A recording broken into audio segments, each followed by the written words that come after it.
My name is Claim Your Inheritance if you ain't already know. I understand. So, the lady that I promised that would be on today is not on. Okay, I apologize for that. She got cold feet. She said she's very, very shy and it feels highly uncomfortable sharing her testimony with people listening and interacting and asking her questions and things of this nature. So, that is very telling. She snitched on herself. Okay. Because it says right here, you see, it says right here. Oh, you can't get see it? Let me make it a little bigger for you.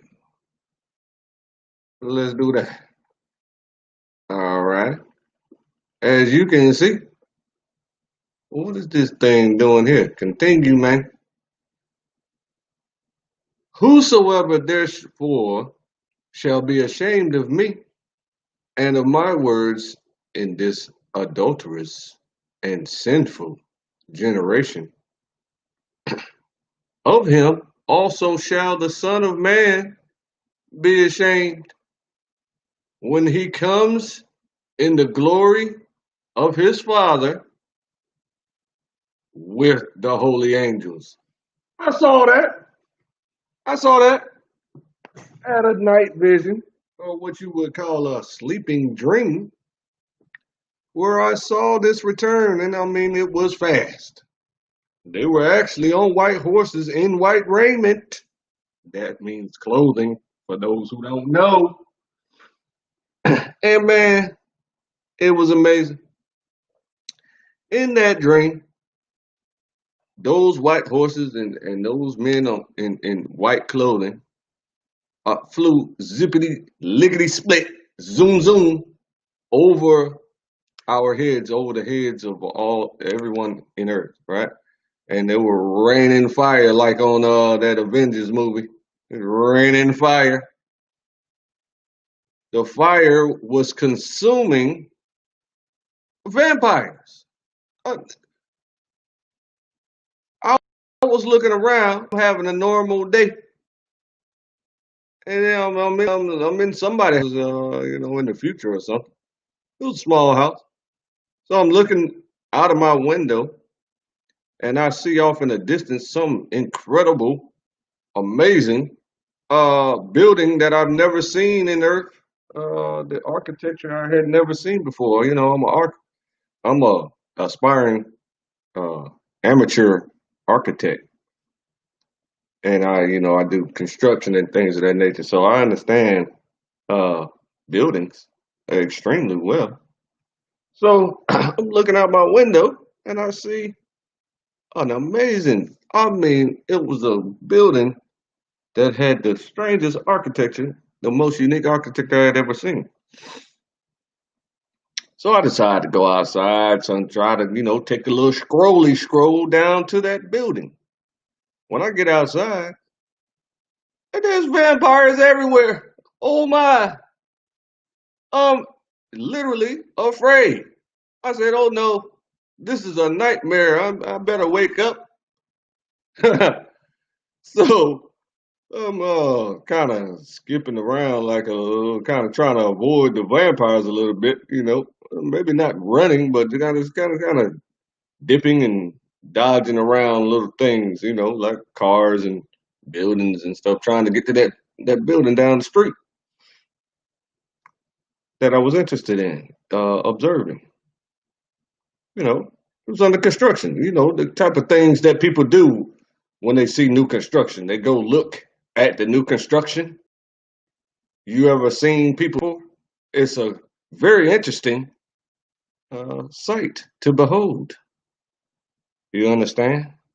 So people like to see that type of thing. That's a plug to Ahmaud Arbery. Yeah, that's what people do. They go look at new construction. So I'm walking around and trying to dip and dodge these vampires. Oh my! And zip, zip, zoom, zoom. I'm talking about millions of ginormous white horses with ginormous people on the backs of these horses. They were wearing all white. That's what I saw in my dream. And they were raining fire. The fire consumed every vampire, every one of them. So when that episode, I mean that episode took about maybe, I don't know, 30 seconds, and I was more afraid of that than I was the vampires. So like, just imagine I'm seeing millions and millions of horses flying across my head for seconds, blotting out the sky, the whole sky, and fire is raining all around me. That's what I saw.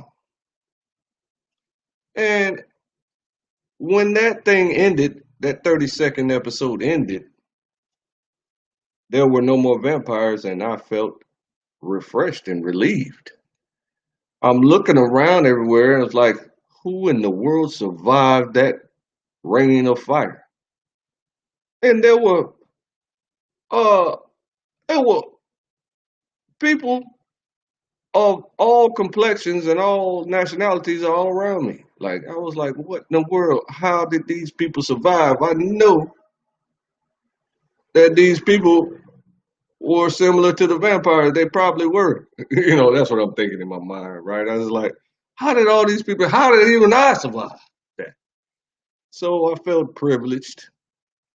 I like to call it black privilege because that's what we receive from God. You understand? So God is black and he gives us black privilege. So that's what I saw. That's what happened.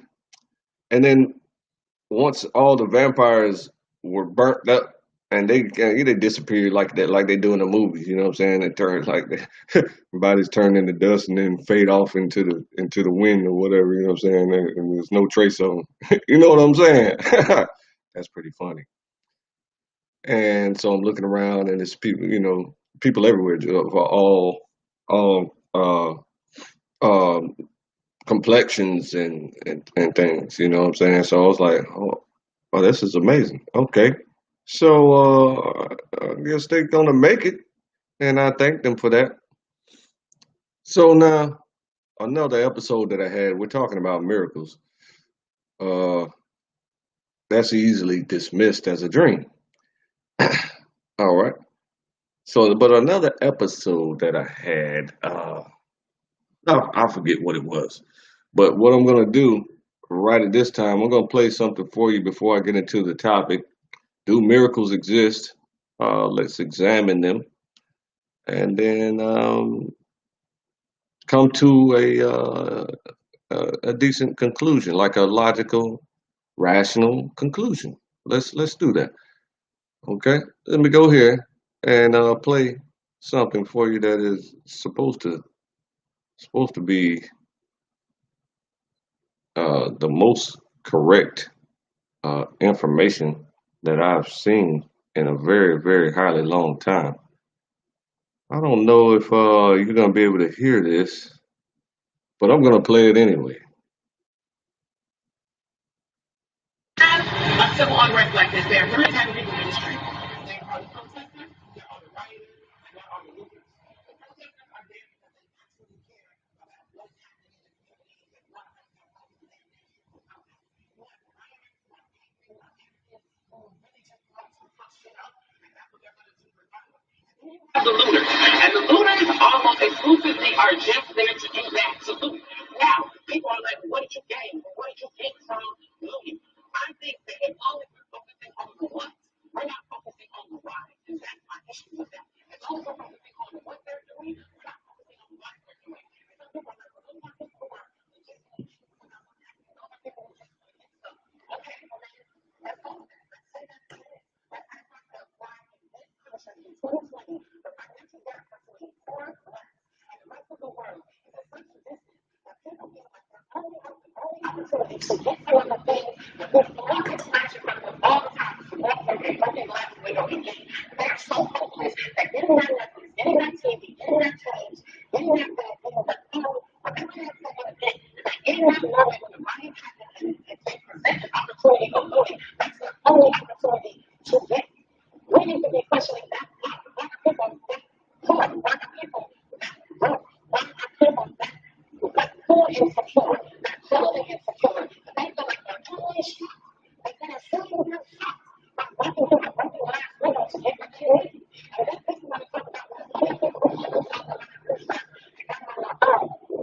Okay, she asked, do you understand that? Because they're linked. I mean, I don't know if you can hear this video, but what she said was black people were kidnapped and brought over here in order to perform uh, the farming in the South and the textile work in the North. So they're linked. Of course, everybody can understand that they're linked. You know what I mean? If you pick cotton in the South and then you ship it to the North in order for it to be processed and manufactured into clothing, well, that's the textile side of it. And that's why we were brought here in order to perform economics, right? And then she's going to go on to talk about an example of monopoly.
Well, she's crying.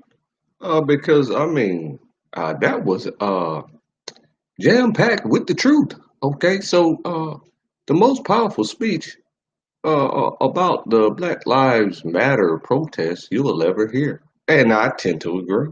I mean, how short was that? That was 5 minutes long. I know we don't have attention spans that long, but man, that just gave me chills. So, back to the story, right? Miracles. We have the miracle that a young lady decided, I don't know, she decided to share with me because I asked her, please share your miracle with me. I asked her to get on the what do you call the computer and express it to the people. But she got cold feet, like I said. Okay, so she was sending me messages about Jesus for months and months. But then, as I decided to go live, I decided to invite her on the show. She said, "Great, man, I'd love to.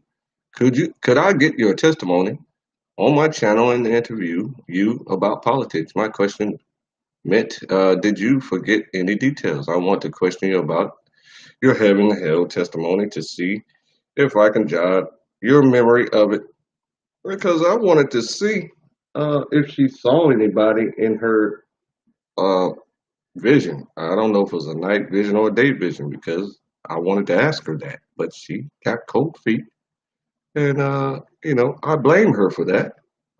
And I do. It's her fault. So try not to be upset with me for her not coming on here. So I meant to get another Christian on here to talk about it, but I simply forgot to invite her. I mean, you know, uh, this Christian here, Anastasia. Okay, so I will text you my experience instead of voice. Also, I don't know anything about politics. I got pulled out of my body. Then I fell into a black space until I reached the ground. I opened my eyes and was surrounded by demons and souls screaming very intensely. I seen two huge. See, she doesn't have proper grammar because she's German, so don't excuse her. Excuse her English. I seen two huge dogs in front of me that were about 20 times the size of a Rottweiler, and they were on fire and filled with maggots. They looked at me like a fresh piece of meat. I was wondering why they couldn't get to me. Then I realized I was on an island surrounded by light. And then I said, Jesus. A glowing cross appeared on top of the sky and pulled me out. Heaven was amazing. I had two white lions that I could pet. My feet didn't touch the floor because I was hovering. Flowers in colors I never seen before. And the sky was full of diamonds. There was water slides and pure radiant light everywhere. Those were two of the visions I received. So, you know, it was very interesting. But I was mad, so I said I advertised you being on the show. It's 5 right now. Yeah, can't get on later at 9, 8 or 9. We don't need to talk about politics. I'm extremely curious about the miracle. Check my page. I advertised this already. My audience will react bad if you don't come on. You can keep your cam off, and we'll skip politics. You don't know who you'll be helping. No, she didn't feel that at all. She's heartless. I already told you about the visions God gave me. I don't want to be asked questions while people listen and I'm not comfortable with it. Your audience follows Jesus, right? Uh, no, they don't. So I'm sure they will be understanding and loving. You can feel free to share the message I send you if you think my experience will help others.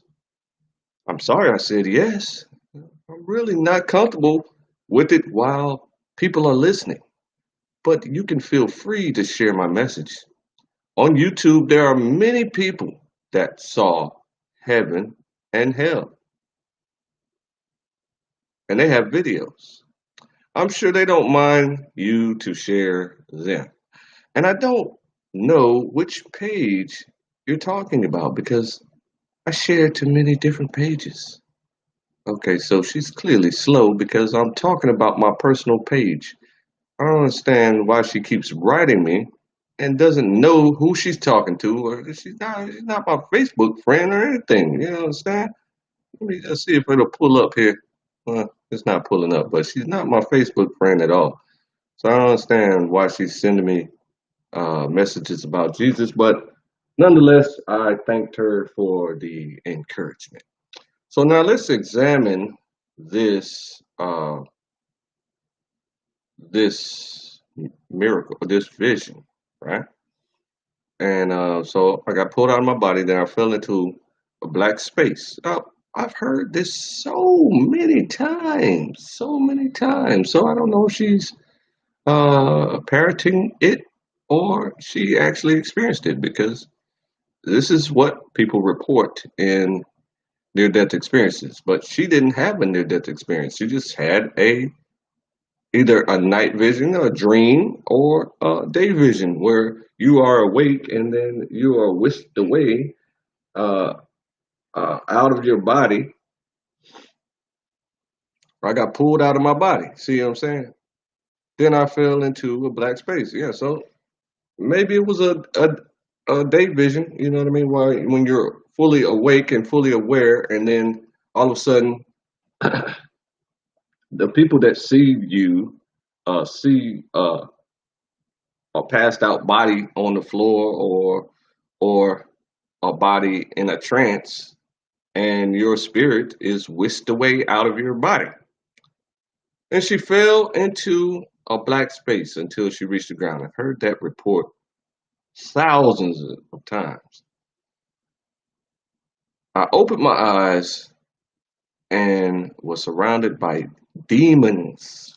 Whoa, those are similar to the vampires that I saw in my dream. And souls screaming very intensely. Man, I can't imagine that. I can't imagine that. That must be very scary. I saw two huge dogs in front of me that was about 20 times the size of a Rottweiler, and they were on fire and filled with maggots. Whoo, man, I'm getting scared already. I don't want to see that. I ask the Most High often, please don't allow me to see hell or to experience hell for like the 30 seconds or a minute that others experience hell. And then, I guess the Most High wants to show certain people that hell is real. Because I think she's been a Christian ever since this happened to her. And so um, this just happened to her maybe March, I want to say. And probably before that, she was probably an atheist, like most people are. They're atheists. And so I saw two huge, 30, 54, I feel for fire, it's filled with maggots. So I don't want to see that.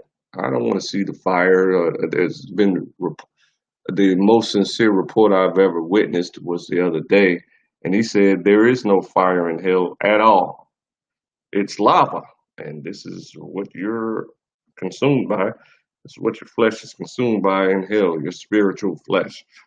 So you feel the pain of the lava, The lava gives you an extraordinarily intense pain in every cell of your body, from another report. But she didn't report that because she was surrounded by light and on an island in hell. Uh, and she realized as an atheist that she was in hell and she spoke the word Jesus, right? I was wondering why they couldn't get you when she was on an island and she spoke the word Jesus. So that's the for lack of a better term, that's the code word, that's the magic word, Jesus. A glowing cross appeared on top of the sky and pulled me out. So she was whisked away to heaven. See, the report in the Bible, with the rich man being in hell and Lazarus being in Abraham's bosom, the rich man asked the Most High or begged the Most High, please, uh, if you would. He didn't ask, could he get out? He asked, could he come back to life? You know what I'm saying? And then people will believe his report and whatnot. And the Most High, being infinitely more intelligent than the rich man, informed the rich man that if they can't believe the people that I've sent, the number of people that I've sent to them, they're not going to believe you. Okay, so you're shit out of luck, brother. So he's still in hell now. So since the Most High turned him down, uh, that was an eternity ago. It was a long time ago.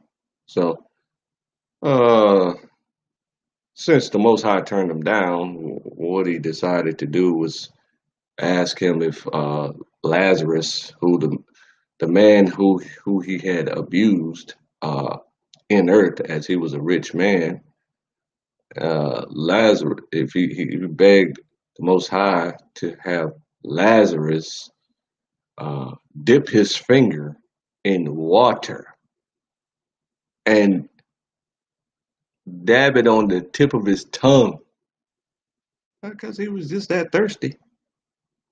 No, the Most High turned him down for that. So I'm sorry, people. You atheists are not going to be. You're not going to be consoled in hell. Sorry, there's no pity, no pity in hell. It's over for you. It's too late. Your time is up. Your time has come. And so what you need to do now is repent before it's too late and determine that somebody created the heavens and the earth. And that thing that created the heavens and the earth, or that person who created the heavens and the earth, is much more powerful than you, infinitely more powerful than you, infinitely smarter than you. He has rules. He has rules. And if you break those rules, you end up where she went, to hell. So she was shown a vision of heaven and hell, and then she came back to her body, and it affected her so dramatically that she became quote unquote Christian just a few months ago. She's been an atheist her whole life. She's clearly in her 30s, I want to say. So, that's a long time to be an atheist. I was an atheist, maybe not an atheist, but I was ratchet for maybe 10 years, and so I call ratchetness being a Satanist, and so I just live any type of way and did as I want, as did as I whatever I chose.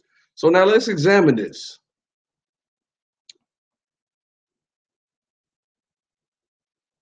this may have could have possibly been a dream. Even in a dream is not compelling enough for people to s- change their mind about things, right? I mean, just a dramatic change like this. Okay, so you say, I had a dream last night, man. That was so interesting, right? And then, you examine it and say, you know what, that may be something that's about to happen, or, it's telling me something. These are people who love to examine their dreams and stuff like that. They think every one of their dreams has meaning. I tend to agree. So, uh, she went from a full blown atheist. That was her diagnosis. She was a full blown atheist to believing in Jesus and God and heaven and hell. She saw two white lions that she was able to pet. Now, the testimony that I saw the other day gave that exact same report. Okay, so that's why I wanted to ask her about these white lions, because in the report the other day, the young man, I guess he was about 24, 25, right? And the experience had happened maybe I don't know, a year before he reported it on like a big platform. And so he said that he went to hell first. So this was a near death experience. So he was dying or something, something that happened very suddenly, and he was dying. This lady didn't report dying. You understand? So it's easy to explain away these type of visions in near death experiences because your body chemistry is way off and is similar to being super high on drugs. So this lady doesn't do drugs at all. So that's what happened. And so he said he died, and then the moment he died, his spirit that was in his body uh, was flying overhead of the car that his father was driving to the hospital. So he died in the car on the way to the hospital.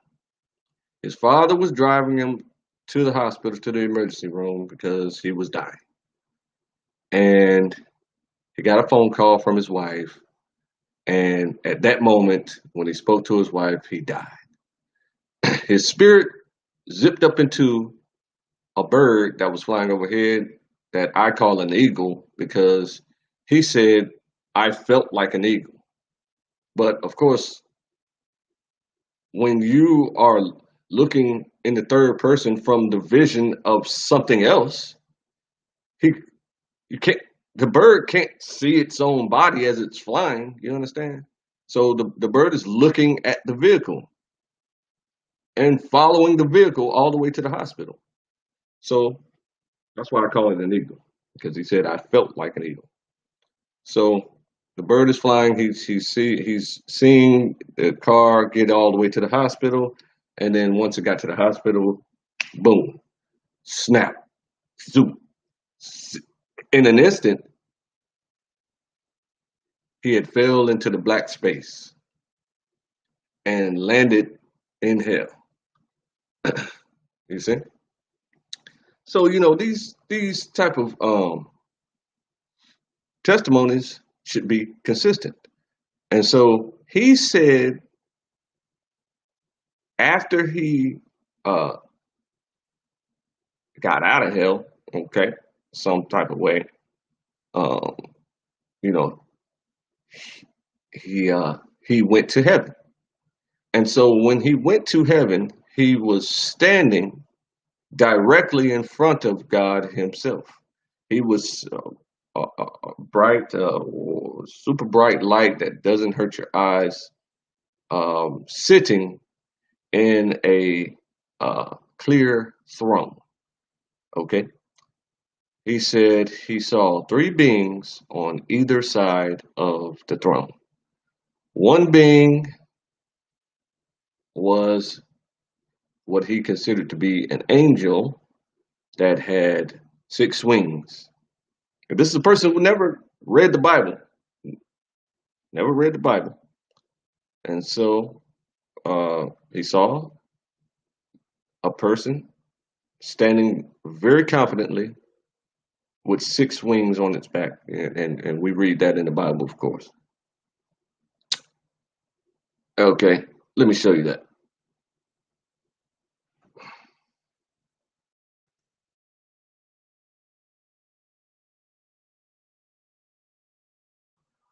So he said he saw this, okay?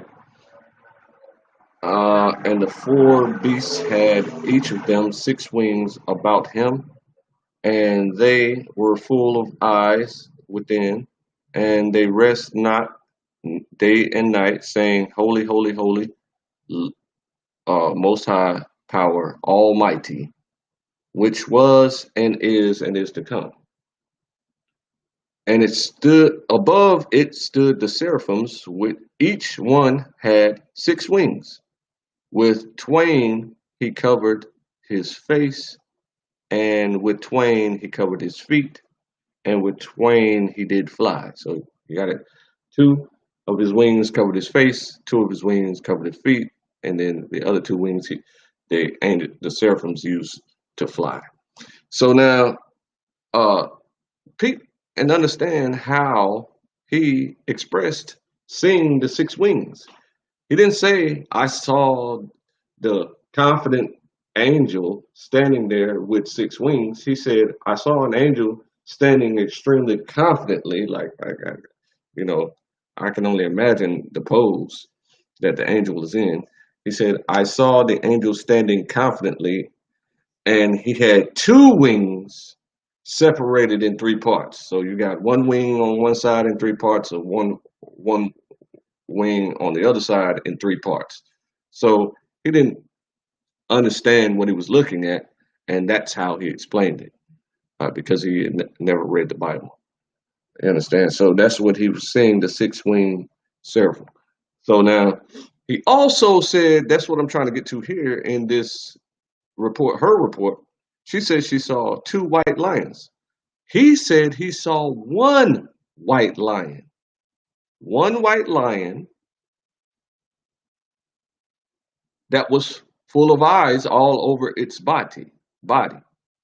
So both of these two angels, for lack of a better word, that he saw were staring only at God in the throne. They didn't pay him any attention at all. They were staring at God in the throne. Okay. So I wanted to, compare that vision to her vision, and she's not comfortable with it. So I'm forced to do it myself.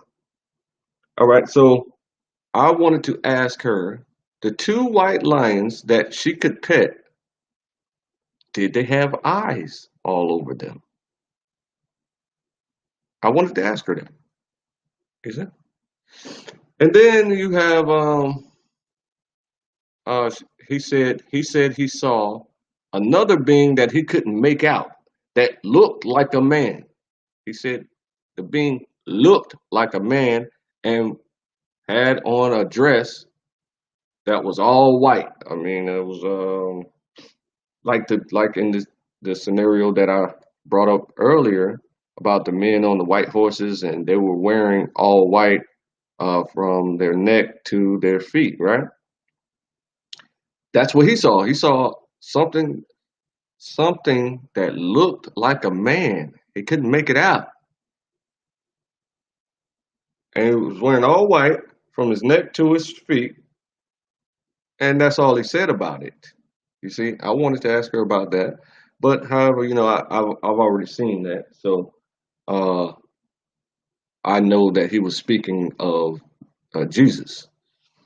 So the reason that it couldn't make out the make it out, it couldn't figure out what he was looking at, is because Jesus is severely uh, deformed, right? Severely deformed. All right. Let me show you something here. Severely deformed. That's what Jesus is, right? Let me show you something here. All righty. So this young man, he was 14 years old when the white lady that confessed a few years ago, she confessed that this young man did not whistle at her and did not flirt with her. He's 14. Okay. So now and then after his death, he this is what he looks like right here. Doesn't look anything like the 14-year-old young man. He's severely deformed. You see that? Swollen head, swollen eyes, swollen lips, swollen cheeks, deformed ear here, deformed eye. This is what Jesus looks like. So when people see Jesus, they don't know what they're looking at, right? So when I saw Jesus, he had on a lion mask. I guess to not scare me because I was 13 or 14 whenever I saw Jesus. So he had on a lion mask, and I, I, he was moving very deliberately, slowly, in order to not frighten me. Right? That's the rationality that I took with his movements because he was moving extremely slow, uh, and so I saw a man do that one time in quote unquote real life, but I don't think this life is real. That heaven is more real than here, very much so. And so I was wondering. I said, he's moving exactly like Jesus. He's moving like he was approaching me very, very slowly. Because I had asked him, he had owed me a few bucks, right? I asked him for a pack of cigarettes, and he was moving very, very slowly towards me to hand me a pack of cigarettes. And it just, I mean, everything reminds me of the episode of me seeing Jesus. You see what I'm saying? So this is what people would see uh, if they saw Jesus' face. They would see a very deformed Jesus, and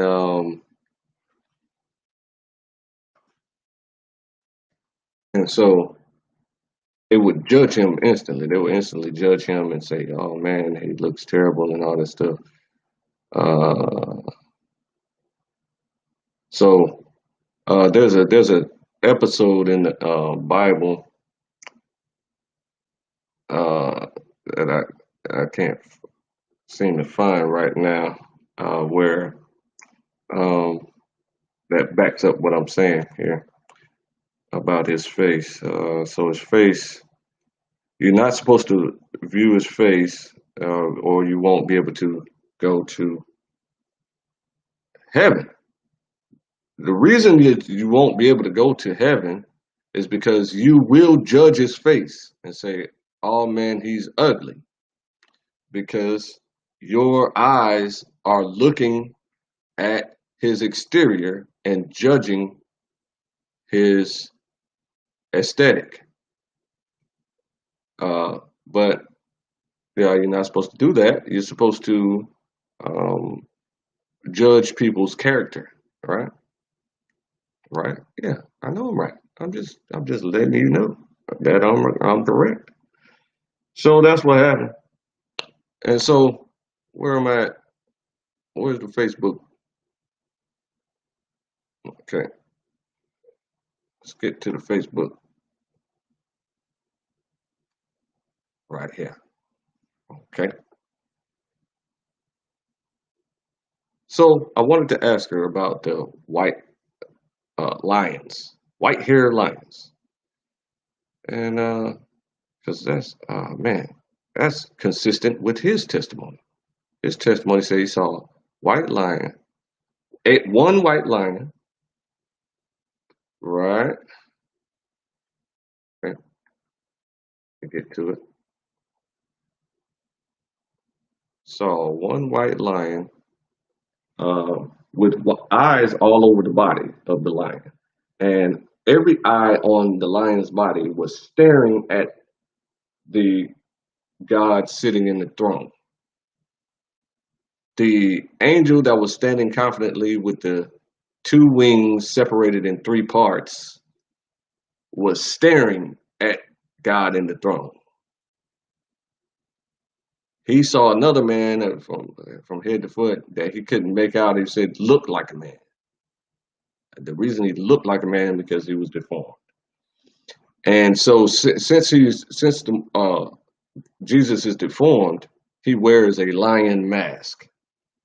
Okay, in order to not, because we can't look on their face. We're not allowed to look at his face because he's deformed, and we will judge him improperly. So I wanted to ask her about those things. You know, that would have been made for a very interesting back and forth conversation. And so I wanted to ask her, did the lions that she saw, the two white lions that she saw, did they have eyes on them? You know, just, gauging the consistency of the thousands of testimonies that I've seen over the years. I just uh, mm, dedicated my life to God, and not too long ago in 2007. 2007. That's what I call my rebirth. 2007. So 13 years, and then in 2010, I found out my nationality, my true nationality, which is tied to the Bible. So I thought that was an interesting anecdote that she shared on her YouTube page, and it just so happens that she has been sending me encouraging messages about accept Jesus and stuff like this. So, man, how did you find my page? I mean, you don't know me. You know what I'm saying? You think I don't accept Jesus? I I'm semi ostracized from my own community because I accept Jesus. You see what I'm saying? I say the name Jesus, and I know the power that it holds because I've seen Jesus face to face. So the first thing that he asked me after he walked up to me very slowly, like he walked up maybe about 10 yards away from me. Okay, so let me tell you my story.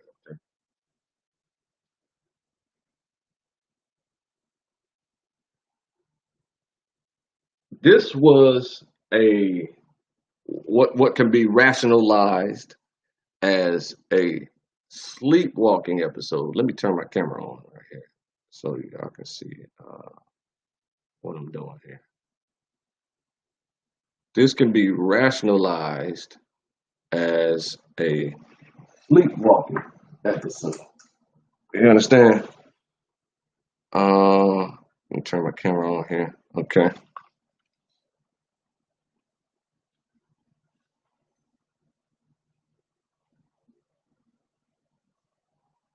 Okay, come on, camera. What are you doing? What are you doing?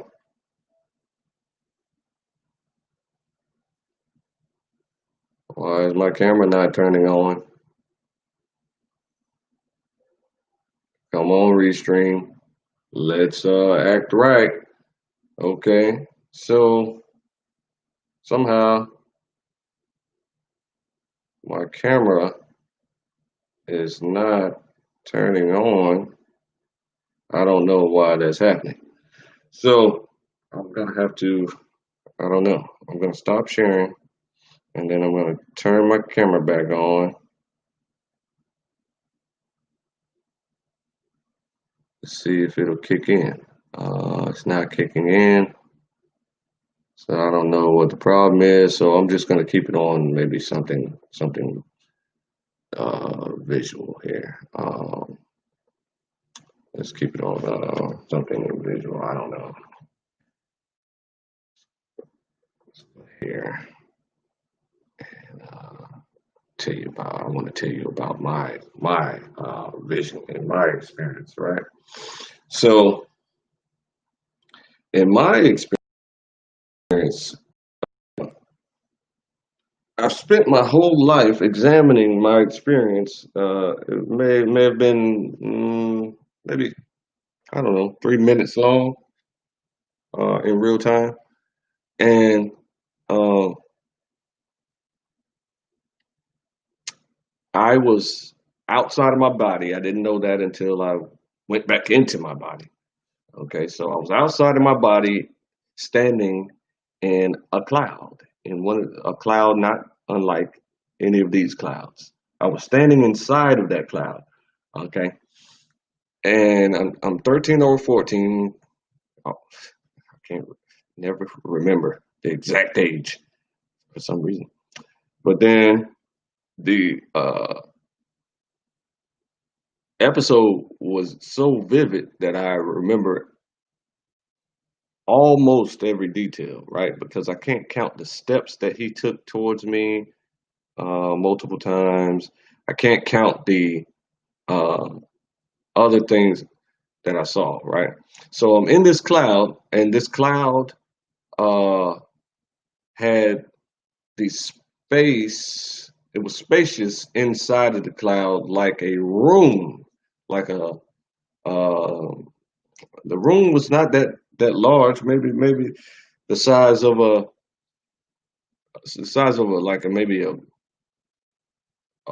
middle class living room. You know, maybe 60 feet and 60 by 60 by 30ish, something like that, right?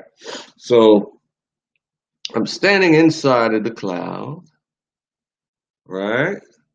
Okay, so I said, "Oh my, I'm standing inside of a cloud. This is great. It's amazing." So I said, "How am I floating like this? This won't I fall or something?" So I looked down, and the cloud opened up to allow my vision to see my grandmother's house that I was hovering above. Okay. Oh, so this episode happened in my grandmother's house. She's like the most righteous person I've ever met in my entire life. Yeah, that's right. Except for Jesus, right, you know. So I looked down. The cloud opened up, and I saw my grandmother's house beneath me. And then the cloud closed back up, and which drew my attention back forward. So then a man, uh, t- I recognized the man instantly because, and I grew up in the Christian mentality. You know what I mean? As a child, you know what I'm saying? My mother would take me to church and things of this nature, and she was uh, heavily respected and highly respected uh, political figure, behind the scenes political figure. So she took me to church all the time.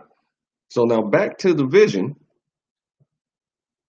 Let me try to start. Let me tell the vision straight through without interruption, and then I'll break it down. Okay, bear with me. So I'm in the cloud. I'm standing in the cloud. I look down. The cloud opens up and shows me my grandmother's house with the fruit trees that were in her front and backyard and stuff like that. The cloud closes back, which drew my attention forward again.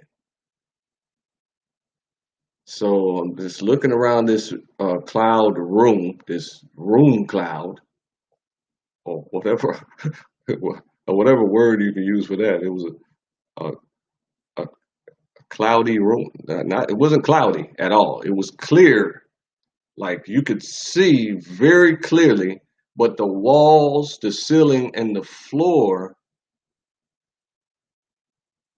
were made of cloud particles, cloud particles. You understand? So my vision was not um, obstructed by cloud particles at all.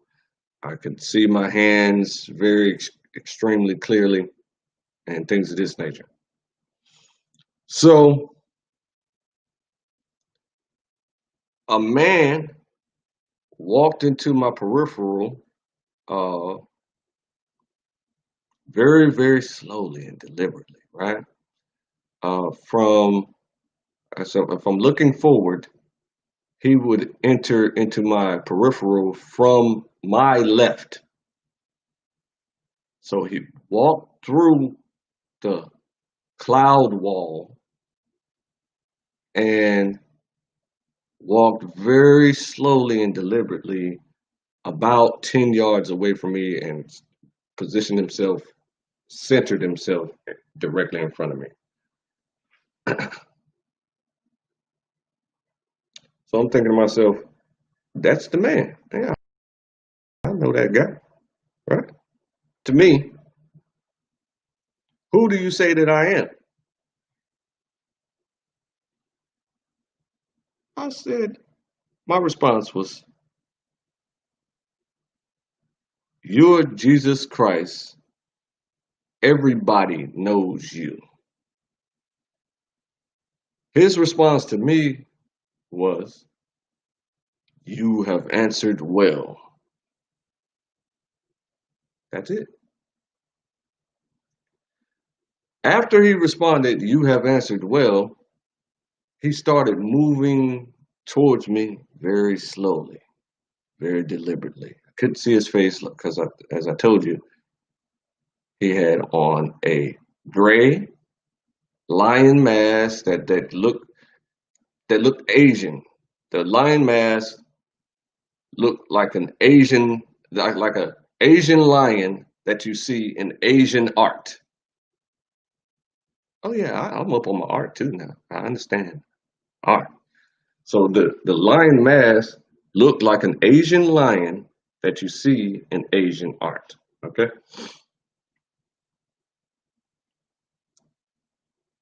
Let me see if I can find an example of that for you. All right. Asian lion that that you see in Asian art. All right. Asian lion art. All right.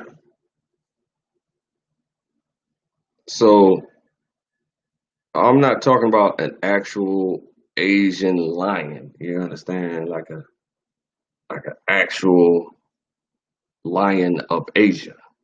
Like it didn't look anything like a real lion. It looked like, maybe I don't know if you can see this well enough, but it looked like one of these type of faces. But the mouth was closed, so it wasn't fierce looking like this one. So that's what I saw, and he had white uh, from neck to foot, and as his feet shuffled through the cloud, this is very similar to what I saw right here. So, uh, or even I can show you this on. Let me see here. Take a look at here. Look at my logos here. We might be getting a little too personal here, but take a look at this. Feast your eyeballs on this right here.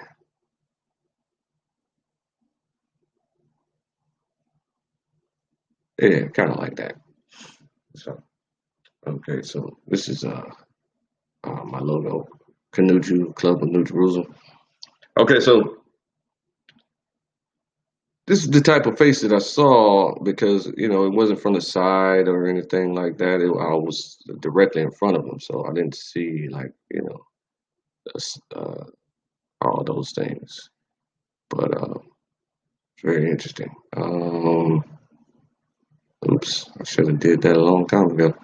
But here, let me get back here.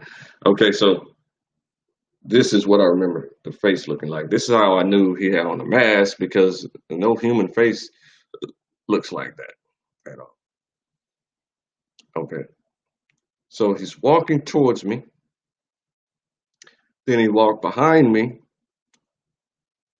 Then he put his hand on my head, and then boom, zoop! I was back into in my body, and I was standing in my grandmother's hallway. My grandmother's hallway. There's a old heater or something, and my grandmother was standing behind the heater, and my aunt was standing to her right. I mean, or her left, but I'm looking at them, so my right, her left. And they asked, uh, my, no, yeah. Well, so when I went back into my body, I'm standing in the hallway and they're standing there in front of me, but they're kind of semi hiding behind the heater. The heater is nothing but like two, 2.5 feet tall. You know what I'm saying? And I guess they thought, I don't know, they thought it was gonna protect them or something from whatever I'm about to do or something. You know what I mean? If I'm uh uh I told you this episode could be rationalized away as a sleepwalking episode. So if I'm sleepwalking, they don't know what I'm about to do in my sleep. You understand? So they're hiding behind a little heater, right? And so I said, "What's going on?" Because I noticed that they looked afraid. They looked very afraid. I said, "What's going on?" My aunt said, "You tell us. What are you doing?" I said, "What am I doing? Last thing I knew, I was asleep." And my uncle comes out of the back room and said, "Hey, come here a second." So I walked into the back room with him and into my grandmother's room with him. And he said to me, uh, "I'm going to show you something. And I want you to tell me if this is what you saw. Okay?" I said, "Okay, no problem. I surely will. I will be honest with you." So he shows me a Polaroid picture. This is back, yeah, yeah. I'm that old, brother. So he shows me a Polaroid picture. In the Polaroid picture was the man that I saw. However, the man that I saw, however, the picture is not from my vantage point. Okay, looking at the picture. So the picture. Let me see if I can show you something here. So I told you that I saw a man walk in front of me and asked me a question, and then approved my answer. Approved of my answer. All right. So let's just find somebody here, right? So so just as you're seeing this man in front of us, right? That's how I saw him, but hold on, I saw his full body. So let me. I'm trying to give you a visualization. Okay, that's how I saw him. I saw a man standing in front of me. I saw his feet. I saw his entire body, right? But his feet were covered by the cloud particles that I told you that made up the floor. So I couldn't see his actual feet, but I could see this is what I could see, this whole thing. So, I estimated that at maybe about 10 yards away, I suppose. And so he came in, he walked in very slowly from this side, very slowly, presented himself, centered himself in front of me like this, and asked me, "Who do you say that I am?" And I said, "You're Jesus Christ. Everybody knows you." And he said, "You have answered well." Then he walked slowly behind me like this, and then put his hand on my head and zoom, zip, I'm back in my body. So I'm in the hallway, okay? But when he showed me the Polaroid picture of the man, he sees this. So, but the way I said it's impossible for him to see what I saw, right? So I had to rationalize that as whenever Jesus walked behind me and he walked behind me like that, and then put his hand on my head. Whenever he did that, is when my uncle took the picture. So Jesus was standing where I was standing behind me. You understand? So I couldn't see myself at all. So apparently, uh, Jesus had sent me back to my body, and I had not fully awoken from the. I had not fully awoken, and he instructed my uncle to take a picture of him. But he was standing in my place now. He's no longer standing here. He had repositioned himself to stand behind me. So he had spent 180 degrees in order to face the camera, right? So, but this is what I saw in the picture as well. But the problem with the picture is that it wasn't bright white like what I saw in the cloud. In the cloud, it was bright white like this with cloud particles making up the walls behind here, the walls on this side, the walls on this side, and the floor beneath. You see? That's what the cloud particles was making up. So the room was just as clear as you can see here. So let me see if I can make this okay bigger, a little bigger. So just as clear as you can see this is how the room clarity was. The walls were very bright. The, the the ceiling was very bright. I looked at the ceiling. I looked at the floor, and I looked the cloud had opened up in order to reveal that I was hovering above my grandmother's house. So now that's what I saw. Okay, so the clarity was not obstructed at all. I could see very clearly. So what I'm telling you is, I mean, the, you see, like I said, the memory is not um, super flawless because I can't tell you how many steps it took him to center himself in front of me like this. It was like if I think back now, like 1, 2, 3, 4, 5. Yeah, it may have been 5 steps to position himself in front of me like this, right? Then he started walking behind me like 1, 2, 3, 4, 5, right? Behind me. Okay. So now he's behind me, put his hand on my head, boom, I'm back in my body. So I don't know how many steps that was. When I looked through the cloud floor, I could not count the leaves on the trees. I could not count the shingles on my grandmother's roof. I couldn't even count the windows at my grandmother's house. I couldn't count the blades of grass. I couldn't count the fruit that was on the trees that I'm looking at. You see what I'm saying? So I wasn't omnipotent. I was just me. I was just myself, and with my normal memory. You understand? So, but when he showed me the picture, when he showed me the picture, it was not like this. It wasn't bright and clear like this.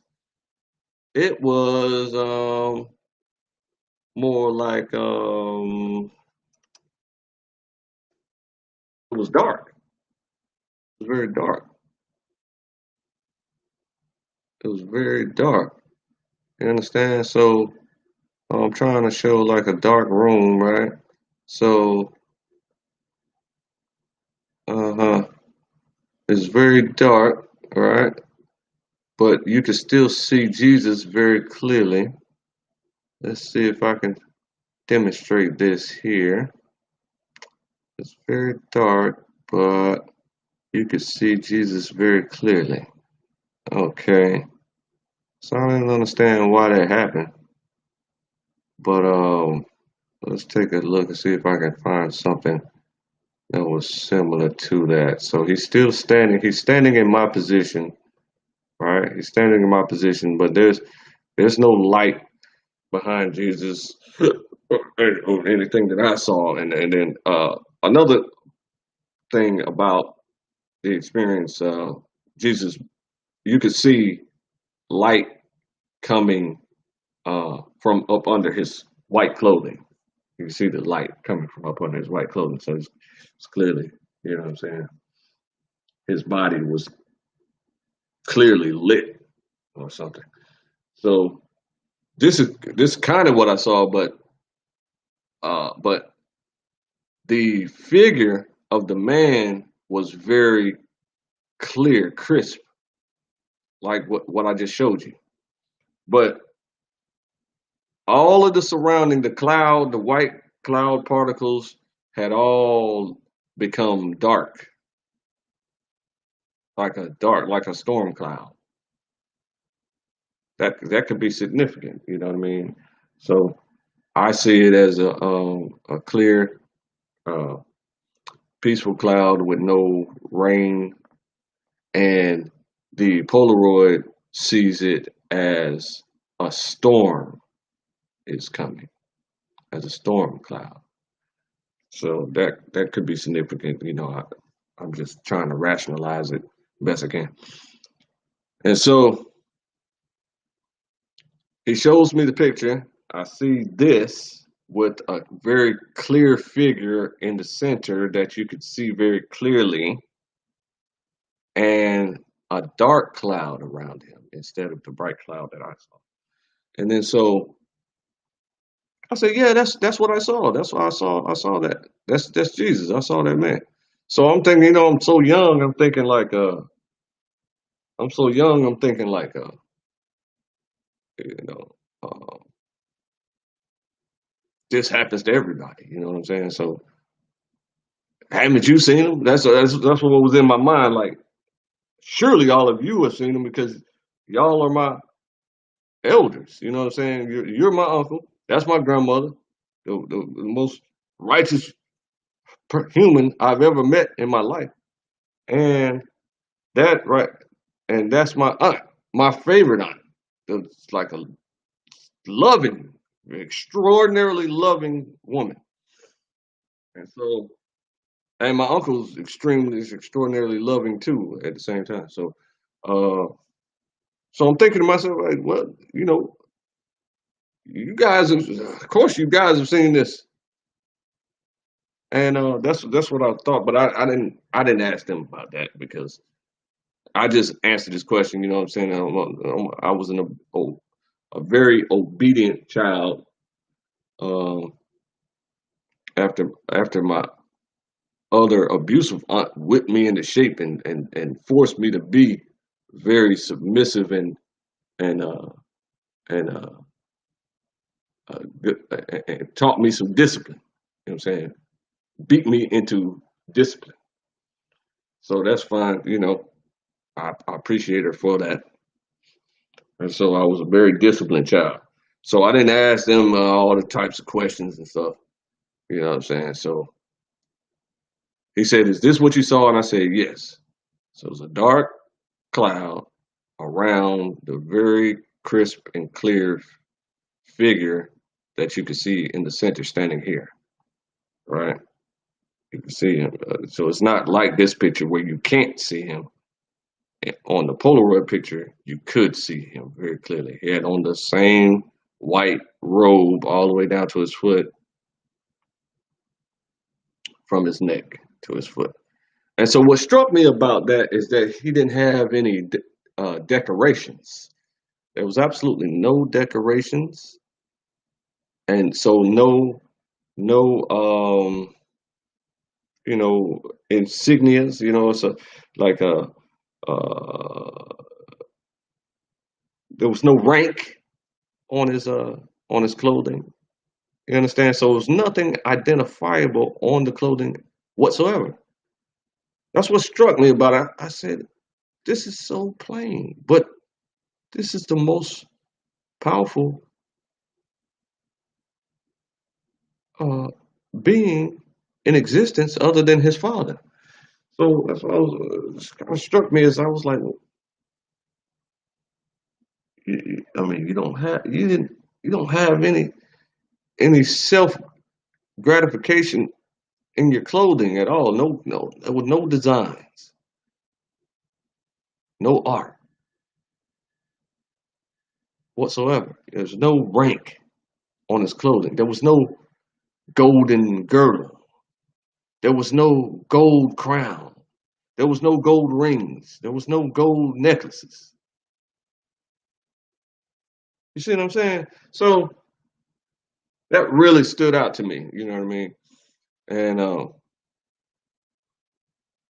it was an amazing experience. So after he showed me that, I said, "Yeah, that's what I saw. I saw this with a clear man standing here. There was no light behind him, and it was just a dark cloud everywhere, like a thunder cloud, like a let me show you, like a you know what I'm saying, a storm cloud. Let's see if they flew a drone into a storm cloud.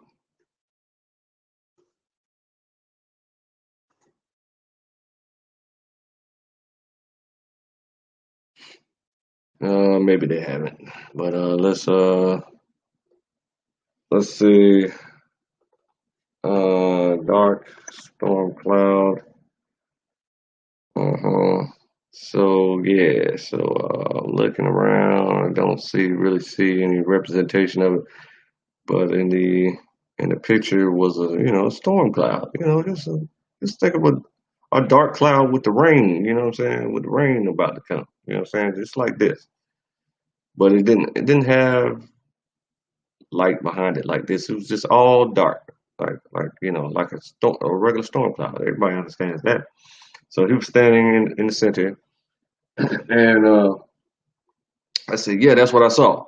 My uncle said, "Okay, you don't have to worry about this picture. It will be safe with me. I'm gonna put it right here on your grandmother's dresser, and so forth and so on." Right. So I looked for that picture the other day, and I couldn't find it. So I suppose he has it with him. And I would desperately, I mean, I'd be, I, wa- I asked him one time, could you please show me the picture because uh, I need evidence of the experience that I had. But he just said, "What are you talking about?" So anyway, I don't know. I know that that's gonna sound funny, as if I'm lying, but but it's all true. So so he said that's the picture's gonna be safe with me. I'm gonna leave it right here, and then uh, on your grandmother's dresser, and I will never lose it. Is what he said. I will never lose this picture. So he dismissed me. You know what I mean? Military man. He said, okay, you know what I mean? Just he didn't say you're dismissed, but I could tell he was finished speaking to me, and I walked away from him out. Back out of my grandmother's room. I was ready to go lie down again so I can get back to sleep. So as soon as I stepped outside of my grandmother's door, let me show you where I'm at now. Uh,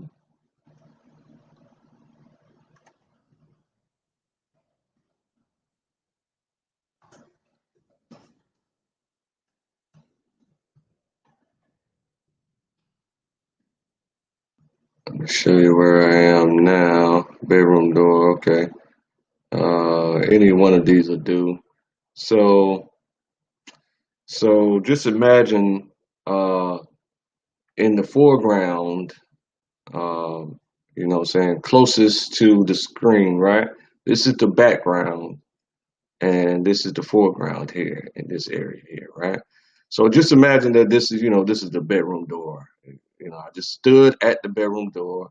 I walked slightly outside of the bedroom door, and then I see this space here. You know what I'm saying? My grandmother's house is extremely small, so this is ginormous compared to her house. So I walked out of the bedroom door, and then uh, so I'm trying to get to my couch over there where I'm about to go back to sleep, right? And uh, Jesus got my attention again. So I'm looking at. I look to the left, and my grandmother and my aunt are still over there, scared to life. You know what I'm saying? Uh, mm,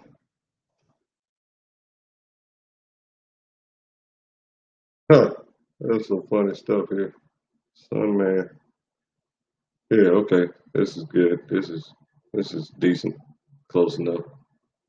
Okay, so when I saw, look at that, look at that. Somebody drew my vision pretty much. Uh, I've said this vision so many times to my people.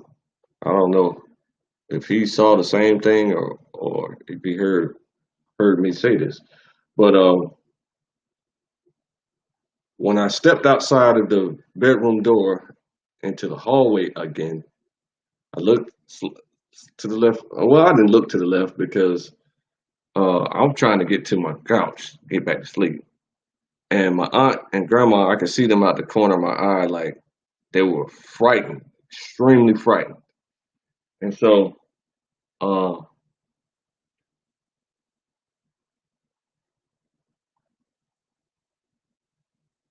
as a matter of fact, I'm just reflecting on something my uncle told me the other day.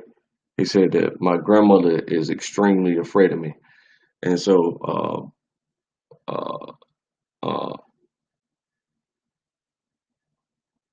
after reflecting on it for some minutes because I didn't understand why, and then it made sense. He had to tell me that at that time because it made sense because I used to visit her very often.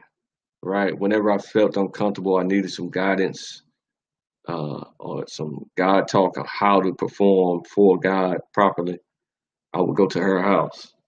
And every time I go to her house, she was extremely afraid of me.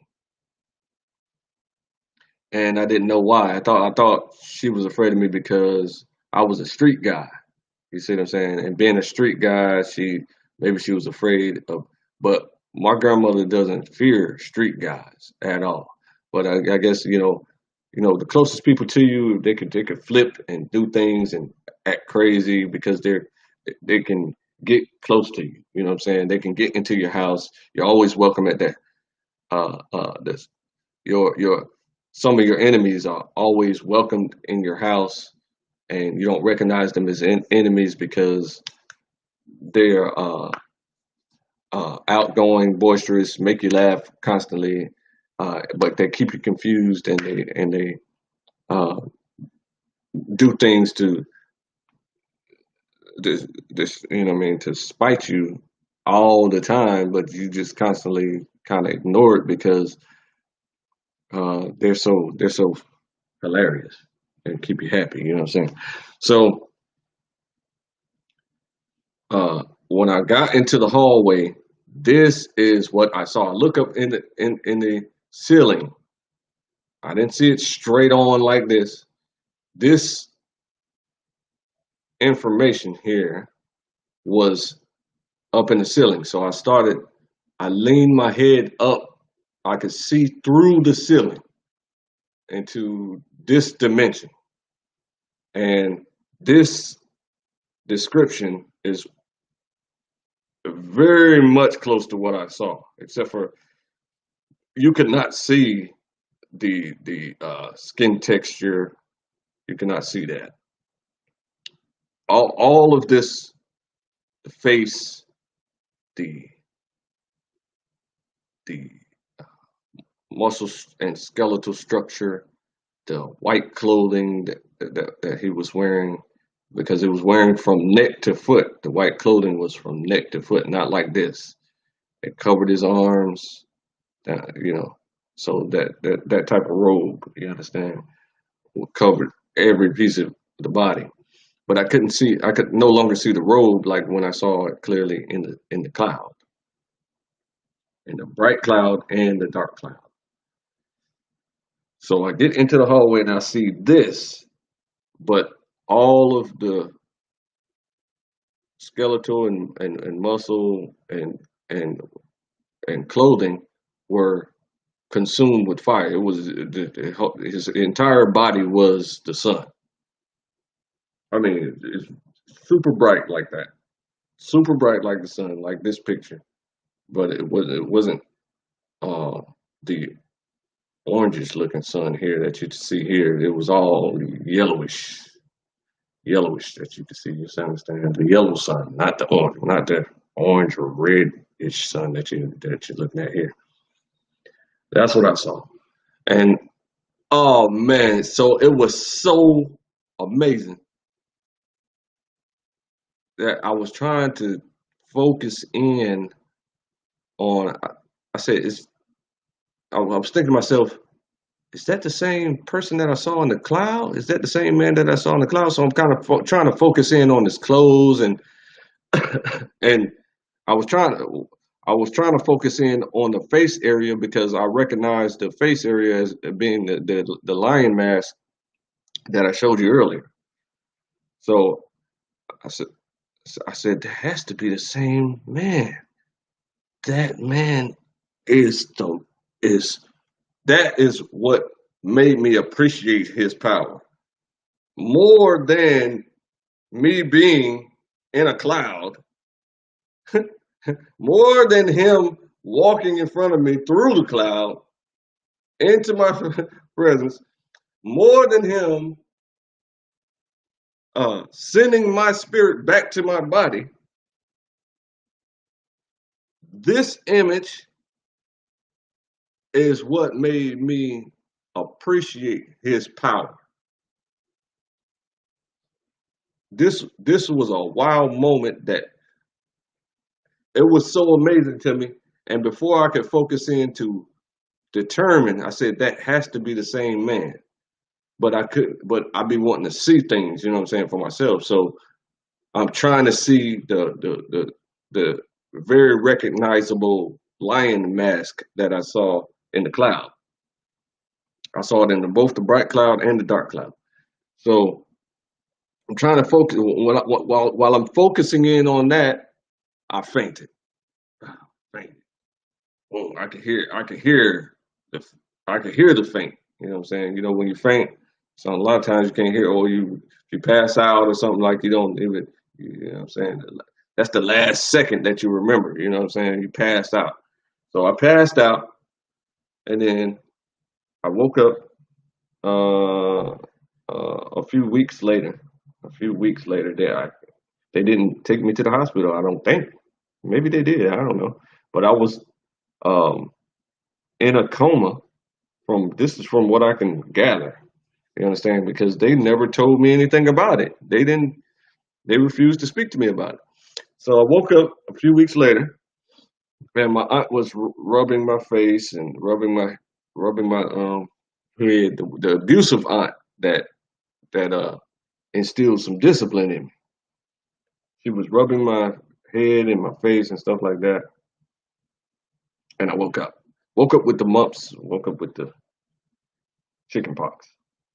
So scientifically speaking, see, you can rationalize these things away by saying, okay, what you experienced the uh, was a chicken pox delirium, and then you had experienced sleepwalking.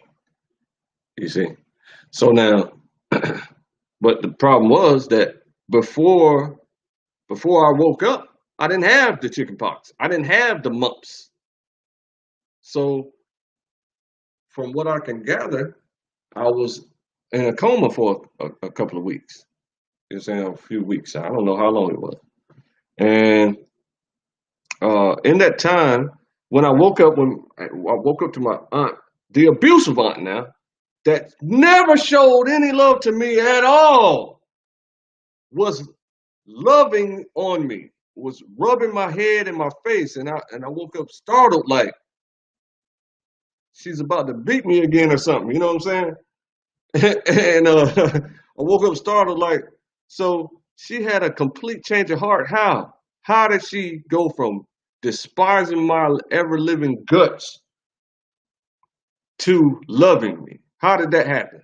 Because of the experience that I had. She realized and respected me from that day forward and realized that I was a special and unique person. She understood it. It changed her mind. I had, you know what I'm saying? She, I'm talking about this person used to beat me every single day, sometimes twice a day. And she would do it so pervertedly. She would wait until nighttime. She'd do it every time. And then put on some uh just her bra and panties. 9,000 times I was beat. She was wearing bras and panties. And then she would, every time she would beat me, she would say, "I'm not beating you because I hate you. I'm beating you because I love you." So that trained and revamped my brain to say, "Oh, love is abuse." So I accept abuse often, very often. I still have that problem to this day, to this day, to this day. I still got the problem of accepting abuse from people because that's quote unquote that's love. You see what I'm saying, bro? This goes deeper than you understand. So how did this woman that beat me?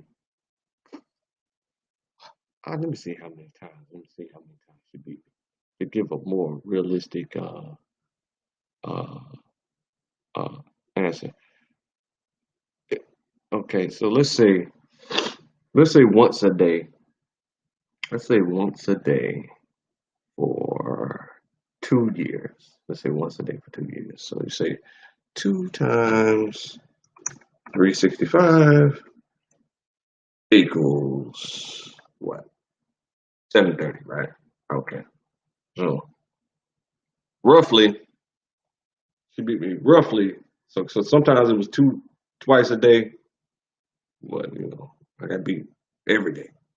So uh that's how it would work, you understand? So 730 times, give or take, you know, it's not exact science, but that's what happened. So like I said, this is the last thing I saw before I passed out. I woke up with that person who beat me that many times, rubbing me and consoling me and giving me love. She had never, ever, never, ever, never, ever, ever did that. So that'll tell you that um, when people change dramatically like that, uh, something actually took place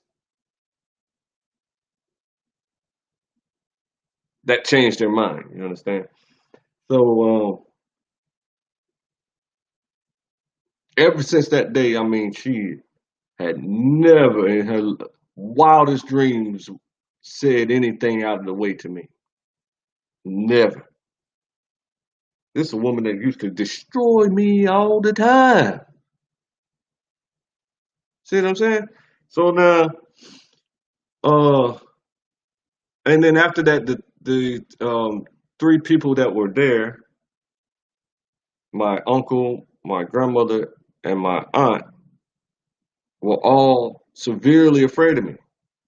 I never understood why. Now, my uncle was a tough guy. He's a career Army, and has fought in many wars. You understand? So he's a tough guy. So why is he afraid of me? You know what I'm saying? I remember seeing him one time, and I had left my car at home, and I was walking somewhere near my neighborhood, and he lives in another state somewhere. So I see him at the store near my neighborhood, and wow, what's going? I said, what's going on? Right? And so I'm walking towards him, and we did our thing, he embraced and all that good stuff, and and he had reached in his pocket and gave me $20. I guess because he thought I was bumming because I was walking that day. You know what I mean? I didn't have my car with me, so he handed me $20. I guess he thought I was on crack or something. But that was funny. It was just a funny episode. But why are you doing that? Like that's just not something that we do in my family. You know what I'm saying? We don't just hand each other money like that. You know what I mean? And so uh, that I took that as like he was showing me respect. Like he was like, you don't even know who you are. Here, take this $20 because I don't want you to say that I didn't look out for you every time I saw you. You know what I'm saying? I treated you well every single time I saw you and stuff like that. This nature. You know what I mean? So I could give a good report to this thing right here that could destroy him in the lickety split like that boy Thanos and just snap his finger and poof, everything's gone. You understand? So but Thanos is imaginary, and this thing right here that's similar to what I saw is perfectly real. I promise you. I don't care what you think about it being unreal. That's why I express this vision so often because I'm gonna need you to know so that you can be without excuse. You can't. You ain't got no excuse. If you heard this story and you think it's fake, you don't have any excuse at all. Whenever this thing returns to destroy everything, according to this thing's report. So this thing has a testimony and a full history of from the beginning of the heaven and earth to now that is fully recorded. You understand? And so you don't have any excuse at all to deny this being. So that's my testimony, and that's the young lady's testimony, and then that's the young brother's testimony. Let me see if I can find the young brother's testimony in my history, so you can go watch that yourself. Uh, First, I'll show you. Hold on, I'm still screen sharing it. Am I not? Oh man, you can see any of what I was showing you. Okay, so let me go here and show you that this being right here is very similar to what I saw, and the fire was covering every bit of the clothing that he was wearing and covering its face, and so it was all just the sun. So that's what I had been talking about. So hopefully you visualize the other things that I said because I wasn't sharing my screen about stepping outside of the bedroom and viewing viewing this thing. So that was the last part of that vision. Then I woke up a few weeks later. Uh, uh, Apparently, they had not taken me to the hospital, and I woke up severely hungry. So apparently, they didn't. Since I was not at the hospital, they was not feeding me through a tube because I didn't have any tubes or anything in my body feeding me. So I woke up kind of hungry. You know what I'm saying? It was a few weeks later. I woke up kind of hungry and was like, what in the world is going on here? Give me something to eat. Give me something to eat, man. Yeah. So let me show you her testimony here. This is my history. Let's see if I can find her testimony here for you.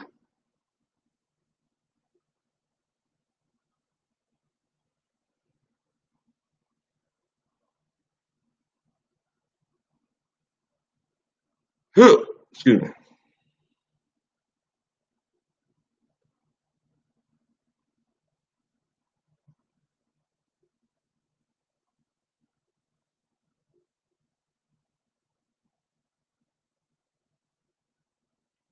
Hmm. Where in the world is that? Oh, maybe it's on her page here. Okay, we'll go to her page. Uh, let's see if I can find it here. I think it is on her page. Make non-Christ. Man, we're not friends at all. So how did you find my page and why are you writing me? You know what I mean? So where'd it go?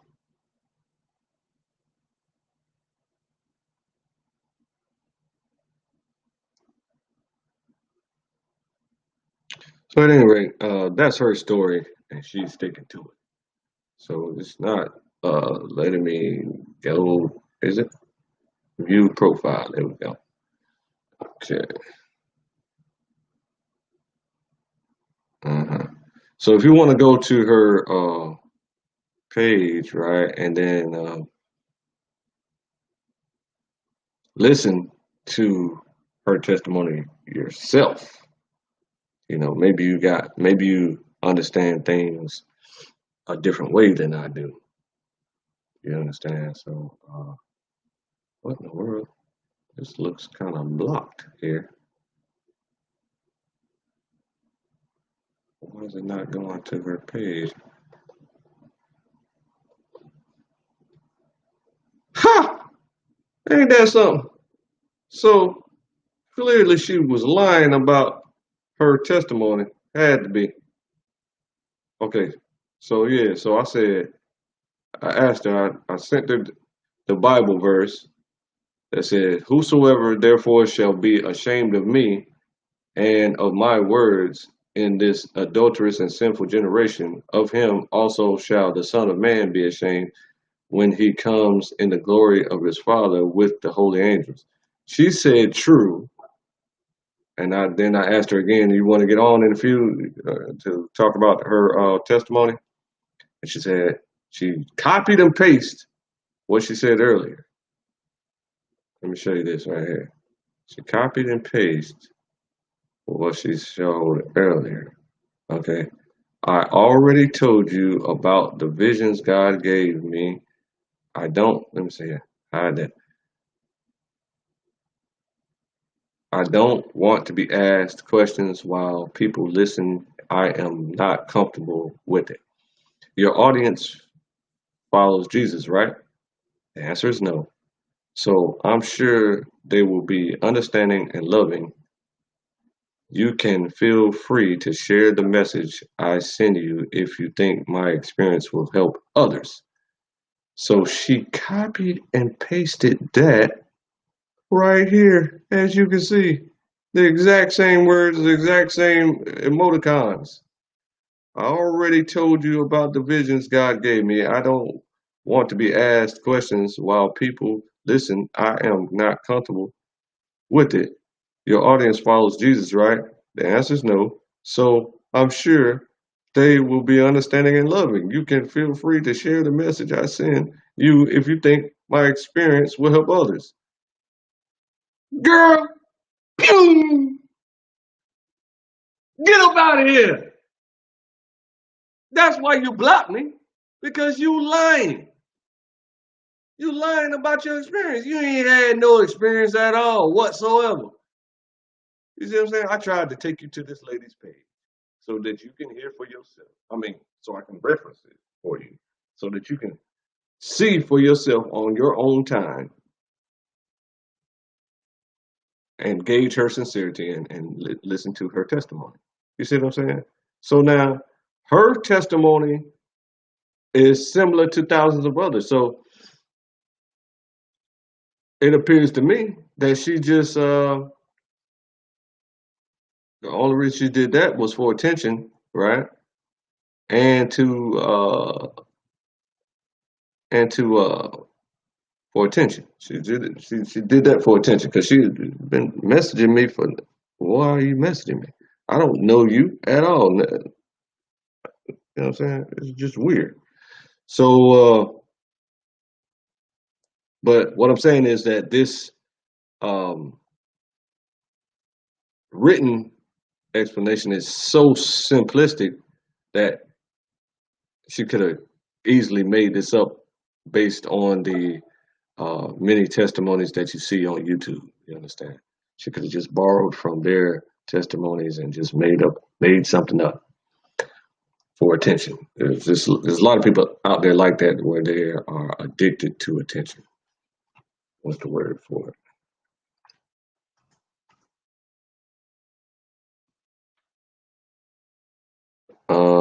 Attention addiction. That's the word for it. Most people love being the center of attention, and it is nice when people pay attention to you or show interest in you. Some people take the desire for attention to extreme or problematic levels by constantly seeking attention through behavior that can develop to be antisocial. See what I'm saying? So I'm pretty sure that's what she did. That's exactly what she did. She got the attention she needed and then moved on. So, but of course, my testimony is true. So you can do do what you want with that. And I'm trying to see if I wonder if my camera is gonna work now. No, still not working. Okay, well, hope you enjoyed this episode of Claim Your Inheritance.